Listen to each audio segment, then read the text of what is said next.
السلام علیکم ورحمۃ اللہ وبرکاتہ۔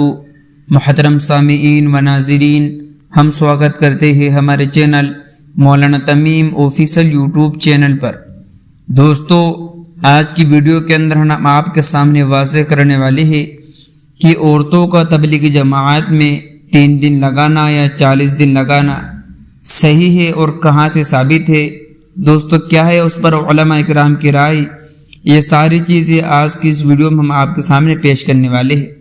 دوستو، اس سے پہلے آپ ہمارے چینل پر نئے ہو تو اس کو سبسکرائب بھی کر لیجئے، انشاءاللہ اسلامک معلومات کے اوپر ویڈیو آتی رہتی ہے۔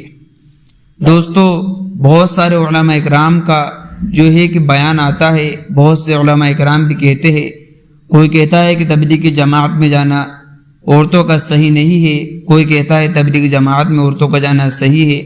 دوستو، بہت سارے اختلاف جو ہے کہ اس میں آتے رہتے ہیں۔ تو دوستو، دارالعلوم دیوبند کا بھی ایک فتویٰ آیا ہے۔ اب اس فتوے کے اندر دیکھتے ہیں کہ دارالعلوم دیوبند نے عورتوں کی تبلیغی جماعت کو لے کر کیا جواب دیا ہے۔ دوستو، آپ اپنے اسکرین پر بھی وہ فتویٰ دیکھ سکتے ہیں۔ اس میں ایک صاحب کا سوال ہے۔ سوال: کیا عورتیں 3 دن، 10 دن، 40 دن، 3 مہینے کے لیے اپنے بھائی یا شوہر کے ساتھ تبلیغ کے لیے جا سکتی ہے؟ دوستو، اب دارالعلوم دیوبند نے کیا جواب دیا ہے وہ بھی آپ کے سامنے ہم سناتے ہیں۔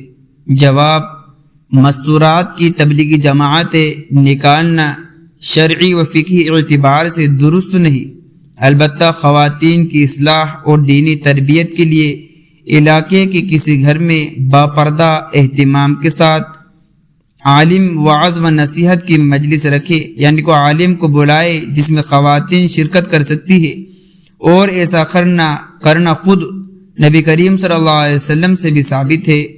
قرآن کریم میں عورتوں کو بلا ضرورت شدید گھر سے باہر نکلنے سے منع کیا گیا ہے۔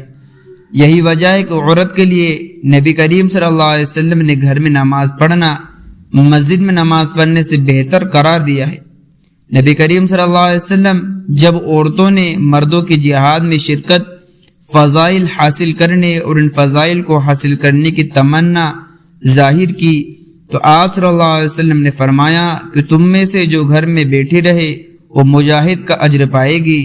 ارشاد باری تعالی ہے: وَقَرْنَ فِي بُيُوتِكُنَّ وَلَا تَبَرُّجْنَ تَبَرُّجَ الْجَاهِلِيَّةِ الْأُولَى۔ ترجمہ: تم اپنے گھر میں قرار سے رہو اور قدیم زمانہ جاہلیت کے دستور کے موافق مت پھرو۔ تو دوستو، یہ تھا دارالعلوم دیوبند کا فتویٰ۔ اب اس سے ساری چیزیں آپ کے سامنے واضح ہوئی گئی ہوگی کہ تبلیغی جماعت میں عورتوں کے لیے نکلنا کیسا ہے۔ اب آپ لوگوں کی کیا رائے ہے ہمیں کمنٹ کر کے ضرور بتائیے۔ ملتے ہیں نیکسٹ ویڈیو میں۔ السلام علیکم۔